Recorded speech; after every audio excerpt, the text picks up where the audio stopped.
چلیے دو چار سوالات میں نپٹا دیتا ہوں، زیادہ وقت بہت زیادہ ہو گیا ہے۔ کہتے ہیں 4 سے شادیاں بھی جائز ہیں کیونکہ نبی نے کی تھی۔ ایسا کچھ نہیں کہتے اہل حدیث، خام الزام نہیں لگاؤ یار، اہل حدیث کے نظر بھی 4 شادیاں جائز ہیں، اس سے زیادہ جائز نہیں۔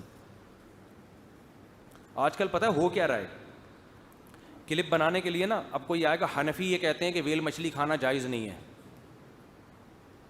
آپ بنا دو حنفیوں کی ایسی کی تیسی، حنفیوں کی صحابہ نے تو اتنی بڑی مچھلی کھائی تھی وہ جو میدان جہاد میں۔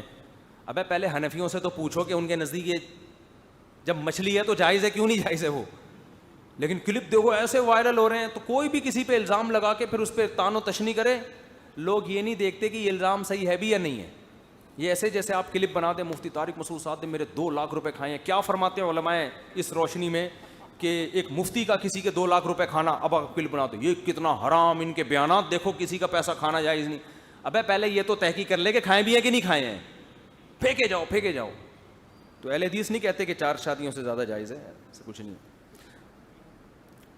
مفتی صاحب کلمے کا مقصد کیا ہے؟ ایک اہل حدیث، پرانی بات ہے، تقریباً 13-14 سال پرانا واقعہ ہے، اگر ٹائم ہے تو سنا دوں، ہے بڑا دلچسپ۔ ہمارے ایک دوست تھے اہل حدیث، بڑے لال ٹماٹر نا، سرخ جوان آدمی، میں پنجاب میں تھا اس وقت، میرے بیان بڑے شوق سے سنتے تھے۔ آپ کو پتہ ہے جو میرے بیان شوق سے سنتا ہے اس میں کچھ جراثیم پیدا ہو جاتے ہیں۔ تو وہ آئے ایک دن مجھے کہنے لگے کہ مفتی صاحب یار دوسری شادی خواتین سے بہت معذرت، جو بیٹھی ہوئی ہیں اس بیان سن رہی ہیں، مجھے کہنے لگے مفتی صاحب یار میں بزنس کرتا ہوں، دکان ہے میری، لڑکیاں بہت آتی ہیں خریداری کے لیے، بہت ٹینشن میں ہوں میں، نظر کی حفاظت بہت مشکل ہے۔ یہ واقعہ میں نے اپنی کتاب میں بھی لکھا تھا، پتہ نہیں چھپا ہے کہ نہیں چھپا، تو کچھ واقعات وہ تصحیح میں جو ہے نا حذف بھی ہوئے ہیں۔ تو میں نے ان سے کہا اچھا، وہ میرے سامنے بیٹھ کے ہر وقت قرآن حدیث ایسے کرتے رہتے، بے تکلف تھے۔ کہنے لگے یار میں کیا کروں؟ میں نے کہا اپنی طرف سے بتاؤں یہ قرآن حدیث کی روشنی میں بتاؤں؟ کہہ رہے قرآن حدیث کی روشنی میں بتائیں؟ میں نے کہا اچھا، قرآن حدیث کی روشنی میں یہ ہے کہ نبی صلی اللہ علیہ وسلم نے فرمایا، بخاری مسلم کی حدیث ہے، من استطاع منکم الباءۃ فلیتزوج، جو نکاح کی طاقت رکھتے ہیں نکاح کر لے، فإنہ اغض للبصر، نکاح میں نگاہ کو جھکانے کی جتنی طاقت ہے کسی اور چیز میں نہیں۔ اغض کمپیریٹیو ڈگری ہے، اغض من کل شیء، سب سے زیادہ نگاہ کو جھکانے کی طاقت کس میں ہے؟ شادی میں۔ اور شرمگاہ کو حرام کاری سے محفوظ رکھنے کی سب سے زیادہ طاقت کس عمل میں ہے؟ نکاح میں۔ میں نے کہا دیکھو بزرگوں کے بیانات سننے سے بھی انسان کی نظریں جھکتی ہیں اور برائی سے بچتا ہے، تبلیغ میں 4 مہینے لگانے سے بھی یہ فائدہ ہوتا ہے، درس قرآن سننے سے بھی یہ فائدہ ہوتا ہے، تہجد پڑھنے سے بھی ہوتا ہے، لیکن حدیث کہہ رہی ہے سب سے زیادہ فائدہ نکاح کرنے سے ہوگا۔ نہیں آ رہی بات بھائی، کمپیئر کیا جا رہا ہے نا بھائی، آپ بد نظری کے خلاف بیانات سنیں، اس سے بھی فائدہ ہوتا ہے، کسی شیخ و مرشد جو واقعی متبع سنت اس سے بیعت ہو جائیں، اس سے بھی فائدہ ہوتا ہے۔ کیا خیال ہے؟ تہجد پڑھنے سے بھی ہوتا ہے، جہنم کا سوچنے سے بھی ہوتا ہے، بہت چیزوں سے ہوتا ہے، لیکن حدیث کے میں کیا ہے؟ سب سے زیادہ نگاہ کو جھکانے کی طاقت کس میں ہے؟ نکاح میں۔ اور میں نے کہا اس کی ایک عقلی لاجک بھی ہے، بھئی بھوک کا سب سے بہتر علاج ہے روٹی کھا لو۔ کیا خیال ہے؟ اب آپ بھوک لگ رہی ہے اور آپ بیانات سن رہے ہو کہ روٹی نہیں کھانے کا اتنا ثواب ہے، کب تک سنے گا بھائی آدمی؟ تو میں نے کہا اب آپ ماشاءاللہ ہو بھی لال ٹماٹر جیسے، وہ بڑے سرخ سفید تھے، تو اب آپ ایک اور کر لو، تو اس سے کیا ہوگا؟ نگاہ جھک جائے گی۔ میں نے کہا پھر بھی نہ جھکے، ایک اور کر لو، پھر 4 کرو۔ پھر میں نے کہا اپنی والیوں کو دیکھنا بھی مشکل ہو جائے گا، پھر وہاں سے بھی نظریں چراتے پھرو گے یار، بس بہت، اتنا بھی کوئی نہیں تپڑ ہوتا کہ اگر پھر بھی نہیں نگاہ جھکی جس مطلب یہ ٹھرک ہے، حقیقت بتا رہا ہوں۔ جس کا 4 پراٹھے کھا کے بھی پیٹ نہ بھرے تو اس کا مطلب اس کو کوئی پیٹ میں کوئی مسائل ہیں اس کے ساتھ، تو پھر اس ٹھرک کا علاج پھر تبلیغ میں 4 مہینے اللہ اللہ کی بات سنو گے، اللہ سے ہوتا ہے دین، اللہ کے علاوہ سے نہیں ہوتا، اور سارے نیک پرہیز، تو ٹھرک کا علاج تبلیغ میں بھی ہوگا، جہنم کا سوچنے سے بھی ہوگا۔ میں نے کہا میرے بھی بیانات ہوتے تھے وہاں، میں نے کہا وہاں کے بڑھ جائے کرو، اس میں بھی ہوگا۔ لیکن یہ جو آپ میں جسمانی قوت ہے نا، یہ جو لال لال، یہ جو ایسے پھولے ہوئے تھے نا ان کے گال، وہ گوجرا والا کے تھے، وہ گوجرا والا تو صبح صبح آپ کو پتہ ہے، پتہ نہیں بھینسیں اینٹوں پہ کھڑی ہوتی ہیں وہاں پہ، سارے پائے تو وہ گوجرا والے لوگ کھا جاتے ہیں۔ ایک صاحب نے کہا اتنے پائے گوجرا والا میں کھائے جاتے ہیں، ہم جب گئے نا گوجرا والا، میرا کئی سال پہلے دورہ ہوا تھا بیانات کا، اور جگہ پائے، ہر وقت پائے. ہم تو کراچی والے یوں تھوڑا سا یوں ڈبویا اور پھر 3 دفعہ سوچا کہ ہضم بھی ہوگا، یوں کھایا. وہ ہم نے ان کو دیکھا وہ پیالے بھر بھر کے پی رہے ہیں. تو اتنے پائے کہ ہمارے ایک دوست نے کہا بھائی بھینسیں کیا اینٹوں پہ کھڑی ہوتی ہیں یہاں پہ؟ سارے پائے تو یہ کھا جاتے ہیں. تو اتنے لال سرخ ماشاء اللہ. تو میں نے کہا یہ تو آپ کی صحت ہے. اب میں نے کہا یہ تو حدیث ہے، اور اس کا فائدہ کیا ہوگا؟ آپ کو اللہ نے یہ صحت دی ہے، اس کا فائدہ ہوگا، اور پیسہ بھی دیا ہے، بڑے بزنس مین تھے. میں نے کہا فائدہ یہ ہوگا اس بہانے 3 عورتوں کا بھی، وہ بھی برائی سے بچ جائیں گی مزید، اور ان کو بھی گھر مل جائے گا، ان کی بھی کفالت کا انتظام ہو جائے. تو بیوہ سے، طلاق یافتہ سے، کسی بھی جو بھی آپ کو مناسب رشتہ ملے کر لو شادی. میں نے کہا حدیث میں تو یہی ہے. ایک دم نہ سر پکڑ کے بیٹھ گئے، کہہ رہے ہیں بھائی یار یہ تو بہت مشکل ہے، وہ میرے سالے بھی پیٹیں گے پکڑ کے، بیگم بھی مارے گی، اور کھانا بند کراؤ گے. نہیں یہ نہیں ہوتا، دوسرا بتاؤ. میں نے کہا چلو ایک اور حل بتاتا ہوں، وہ بھی حدیث میں ہے.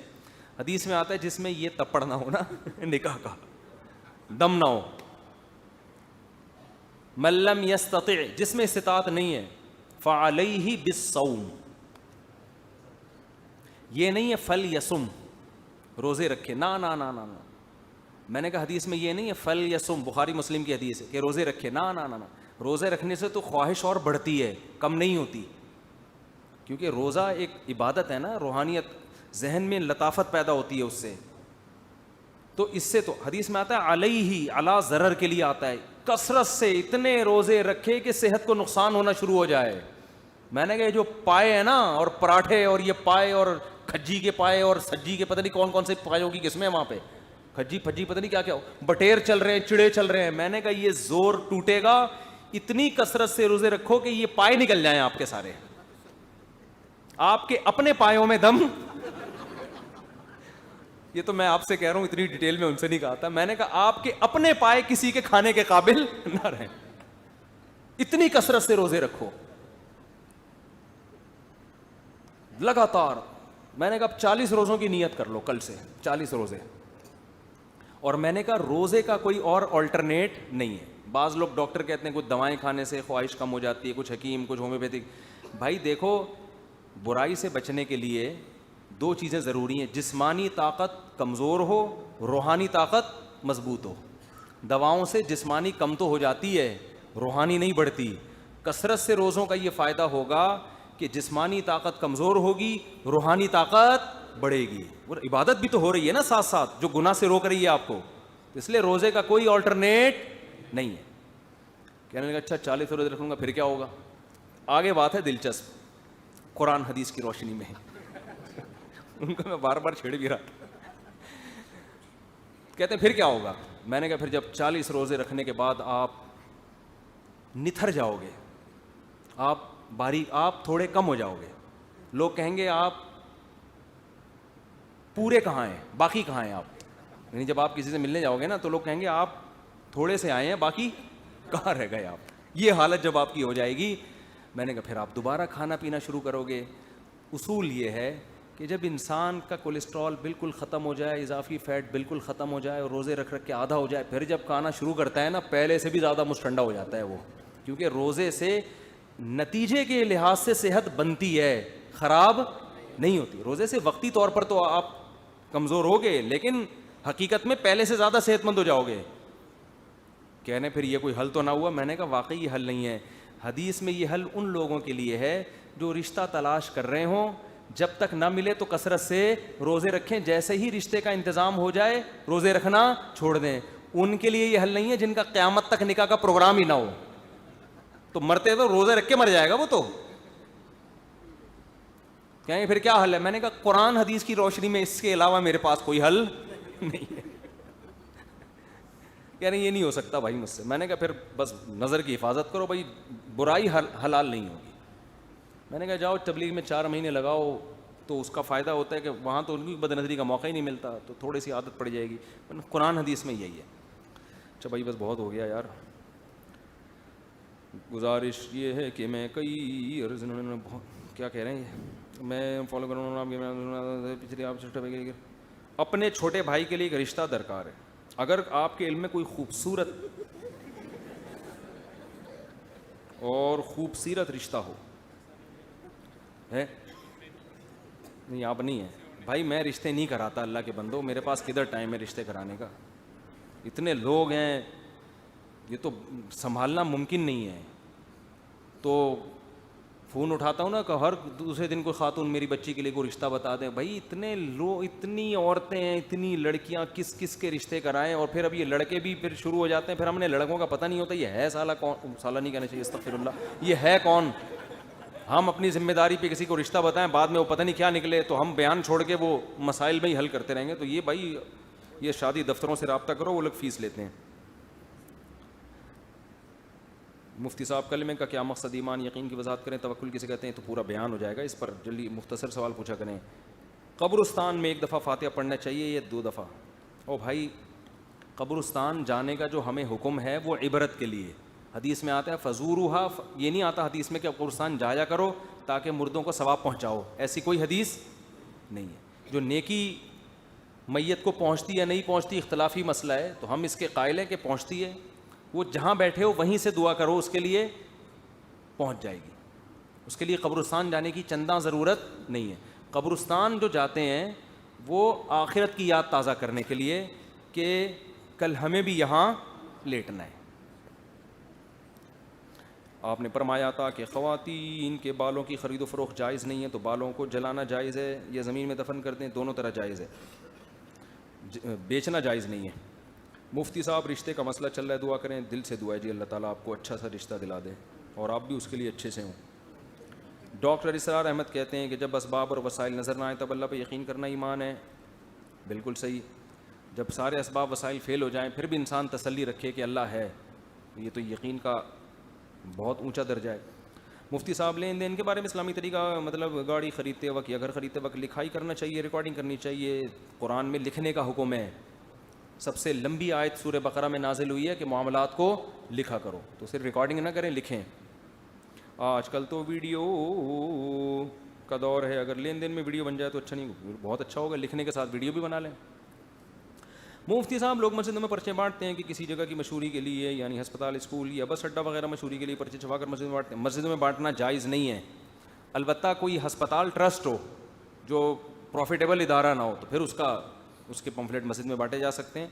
بزنس اور کاروبار مسجد میں نہیں، جائز نہیں. بعض کہتے ہیں اللہ کا نام بھی لکھا ہوتا ہے اور نبی کا نام بھی ہوتا ہے. دیکھو اس خوف سے کسی کاغذ پہ نام ہی نہ لکھنا اللہ کا کہ کہیں بے ادبی نہ ہو جائے، یہ غلو ہے، زیادتی ہے. ہمارے نبی غیر مسلموں کو خط لکھتے تھے، اس میں بھی اللہ کا نام لکھتے تھے، سمجھ رہے ہو نا؟ تو اب یہ تو نہیں کہ کاغذ پہ نام ہی نہیں لکھا جائے گا اس خوف سے کہ کہیں نیچے نہ گر جائے، بس نیچے نہ گرنے دو اس کو، لیکن اس خوف سے نام لکھنا، اللہ کا، نبی کا نام لکھنا چھوڑ دینا، یہ غلط چیز ہے. اگر کہیں رشتہ کرنا ہو تو یہ کیسے پتہ چلے گا کہ لڑکی عفیف اور پاک دامن ہے؟ بس کے گھریلو حالات سے پتہ چلے گا بھائی. 100% تو دنیا میں کسی کا نہیں پتہ ہوتا، عالم الغیب نہ بن جائے. ورنہ بھائی گھر میں پتہ چل جاتا ہے کہ ابا بھی نیک ہیں، اماں بھی نیک ہیں، گھر میں پردے کا ماحول ہے، شرافت چل رہی ہے، بس یہ اسی سے ہی پتہ چلے گا. مفتی صاحب پچھلے ہفتے جو احمقانہ سوال پوچھا تھا، اس کے لیے معذرت، مجھے کیا پتا کیا احمقانہ سوال پوچھا تھا. مفتی صاحب بیٹی کی شادی کس عمر میں کروانی ہے تاکہ عوام کو اندازہ ہو؟ اصل عمر 13 سال ہے جب بالغ ہو جائے، لیکن یہ اس صورت میں کہ جب اس کو اس حساب سے رشتہ بھی ملے. ایسا سسرال جس کو پتا ہو کہ یہ 13 سال ہے، اس کی ایج، اس پر کام کا زیادہ بوجھ نہیں ڈالنا، اس کو بچوں کی طرح ڈیل کرنا ہے. تو ایسا خاندانی سسرال مل جائے تو اصل عمر 13 سال ہے بچیوں کی شادی کی. لیکن پاکستان میں 18 سال سے پہلے اللیگل ہے، تو وہ اپنی ذمہ داری پہ کریں، آپ نے کرنا ہے تو. لیکن اس میں ضروری ہے، دیکھو یہ جو عمر ہے نا کم عمری، یہ عشق اور محبت کی عمر ہوتی ہے. آپ کو اپنا بچپن یاد ہوگا، اس زمانے میں جو عشق ہوا کرتا تھا اب سوچنے سے بھی نہیں ہوتا ایسا. تو یہ بہت جذبات والی عمر ہوتی ہے. اس میں بچی کو اگر آپ نے شوہر کی نعمت دے دی، وہ اپنے شوہر سے ٹوٹ کے محبت کرے گی، وہ بہت جذباتی ہوگی اپنے شوہر کے معاملے میں، اور اس کی ڈیزائرز بہت زیادہ ہوتی ہیں. کیونکہ جیسے جیسے عمر بڑھتی ہے نا، میڈیکل سائنس یہ کہتی ہے کہ 15-16 سال کی عمر میں لڑکے میں جو جذبات ہوتے ہیں، اس کے بعد جیسے جیسے عمر بڑھتی ہے وہ جذبات اب کم ہی ہوتے ہیں، بڑھتے نہیں ہیں، تو وہ جذبات دوبارہ نہیں آ سکتے. تو اس عمر میں لڑکے کی شادی ہوگی بیوی سے عاشق بن کے محبت کرے گا. وہ لڑکی کی شادی ہوگی شوہر سے عاشق بن کے محبت کرے گی. جیسے جیسے عمر بڑھ رہی ہے تو نظریاتی شادی ہوگی پھر, کہ اسلام چونکہ یہ کہتا ہے کہ اب 55 سال میں شادی کر لینا اسلام کا حکم ہے, اس لیے کر رہا ہوں. پھر بیگم کے پاس جائے گا, بولے کہ کل میری آپ سے شادی ہوئی تھی, اس سلسلے میں آپ کے پاس حاضر ہوا ہوں. سمجھ رہے ہو, نظریاتی ہوگی پھر وہ, باقی آپ خود سمجھدار ہیں. تو جذبات, نکاح میں جذبات چاہیے. وہ جذبات جبھی ہوتے ہیں جب عمر, بولو, شادی 50 سال میں بھی کامیاب ہوتی ہے, میں یہ نہیں کہہ رہا, وہ جذبات نہیں بنتے, اور جب جذبات نہیں ہوتے پھر حقوق بھی ادا نہیں ہوتے. حقیقت جب بیوی سے جذباتی محبت ہوگی نا, پھر کڑوی کسیلی بھی برداشت کرے گا. دیکھو بہت سے لوگ جورو کے غلام ہوتے ہیں, وہ کہتے ہیں یار یہ جو بیوی بولتی ہے کر رہے ہوتے ہیں, وہ بیوی کو ناراضی برداشت نہیں کر پاتے. ان کو پتا ہے یار 2 دن ہمارے اس کے بغیر گزریں گے نہیں. اب کیا ہے, 6 مہینے سے بیگم ناراض ہیں, یہ بھی 6 مہینے سے ناراض ہو جاتے ہیں. جواب میں ایسے رپورٹیں آ رہی ہیں, بیگم صاحبہ ناراض تھیں تو یہ بھی ناراض ہو گئے.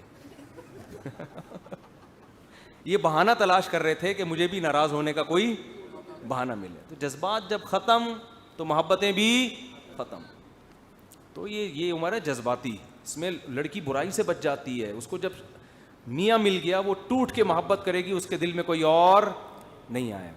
اور جب زیادہ عمر میں کسی خاتون سے بدگمان نہیں کر رہا آپ کو, لیکن بعض جگہ ایسے ہوتا ہے کہ اتنے بوائے فرینڈ ہو چکے ہوتے ہیں کہ پھر وہ کمپیئر ہی کر رہی ہوتی ہے کہ یار یہ اس کی تو ٹرینڈ تھی لیکن بات چیز کا اسٹائل اچھا تھا, اس کے سر پہ بال بڑے خوبصورت ہیں لیکن اسٹائل وہ گنجے والا. وہ کمپیئر کر رہی ہوتی ہیں کہ اس کی یہ خوبی تھی, اس کی یہ خوبی, پھر اس میں یہ خامی تھی, اس میں یہ خامی. وہ ٹوٹ کے محبت والا عنصر ختم. پھر آپ نے ذرا سی آنکھیں دکھائیں, وہ کہتے ہیں چھوڑو میں جا رہی ہوں, مجھے وہ پرانا والا وہ ابھی تک موبائل پہ رابطے میں. عام طور پر ہمارے معاشرے میں ایسا ہوتا نہیں ہے, لیکن ایسی رپورٹیں آنا بہرحال شروع ہو گئی. وہ جو میمز بھی بنی تھی اس لطیفے میں نا, تم ہی میری کائنات ہو, تم میری راحت ہو. ابے بھائی ایک آدمی نے اپنی بیوی سے کہا شادی کی پہلی رات, وہ تو بیچارہ یہ کہہ رہا ہے کہ آج سے تم میری کائنات, یعنی سب کچھ تم ہی ہو. اب کائنات لڑکیوں کے نام بھی ہوتے ہیں. کہہ رہے بیوی سے آج سے تم ہی میری کائنات, تم ہی میری راحت, تم ہی میری چاہت, تم ہی میری مسرت, تم ہی میری فرحت. وہ سمجھی گرل فرینڈس کے نام لے رہا ہے یہ. اس نے کہا جب یہ کھل گیا تو ہم بھی اوپن ہو جائیں. اس نے کہا ٹھیک ہے, اگر میں ہی چاہت, میں ہی راحت, میں ہی کائنات, میں ہی فرحت, میں ہی مسرت, وسیم بھی تم, ستار بھی تم, غفار بھی تم, کلیم بھی تم. آج سے وسیم بھی, ستار بھی تم, غفار بھی تم. یہ حیران یہ ہو کیا رہا ہے, یہ تو ہوگا, یہ تو جلدی جلدی شادیاں کر لیا کرو تاکہ یہ نہ ہو. مفتی صاحب اب ایسا نہ ہو کسی بڑی عمر کی خاتون سے شادی کرنے میں بدگمان ہو جائیں. الحمدللہ ہمارے معاشرے میں بھی خیر غالب ہے, اور یہ جو بر صغیر میں ہماری خواتین میں ابھی بھی مرد بگڑتے ہیں. خواتین میں الحمدللہ شوہروں سے وفا کا ریشو زیادہ نہیں ہے, بہت زیادہ ہے, اور یہ پوری دنیا میں سب سے زیادہ ریشو یہاں ہے. حضرت مولانا شریف تھانوی رحمۃ اللہ نے بات لکھی ہے کہ بر صغیر یعنی انڈیا, پاکستان, بنگلہ دیش, یہ جو مشرقی علاقے ہیں ان میں جو مسلمان ہیں ان کی بات فرمایا, یہاں کی عورتوں کی ایک صفت اگر اتنی اچھی ہے کہ ہر خامی اس عورت کی برداشت کرنی چاہیے اس صفت کی وجہ سے کہ یہ اپنے شوہر سے وفا کرتی ہیں. یہ چیز آپ کو دوسرے معاشروں میں نظر, خدمت ملے گی, خوبصورتی بھی ہوگی, دولت بھی ہوگی, اعتماد ختم. مرد کہیں کمانے کے لیے دوسرے ملک چلا جائے نا 2 سال, اس کو پورا اعتماد نہیں ہوتا. ہمارے یہاں 2 سال باہر جا کے کما رہے ہوتے ہیں, ان کو پتہ ہے بھائی بیگم میری ہے تو میری ہی ہے. تو یہ خیر الحمدللہ غالب ہے. تو میں جو یہ بیانات کرتا ہوں میں کہتا ہوں یہ غالب ہی رہے تو اچھا نہیں ہے.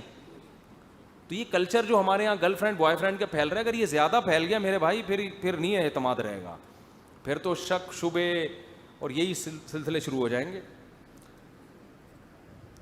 میری بیوی نامحرم لڑکوں سے واٹس ایپ پہ بات کرتی ہے. استغفر اللہ یار, ابھی میں اتنی تعریفیں کر رہا ہوں,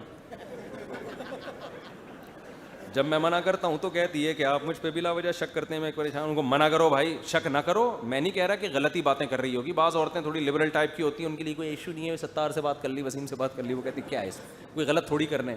تو میں نہیں کہہ رہا کوئی بھی مردوں سے بات کر رہی ہے تو غلط ہی ہے, لیکن ایک چیز برائی کا ذریعہ بنتی ہے, اور خاص طور پہ شوہر کے دل میں وسوسے پیدا کرنے کا ذریعہ بنتی ہے.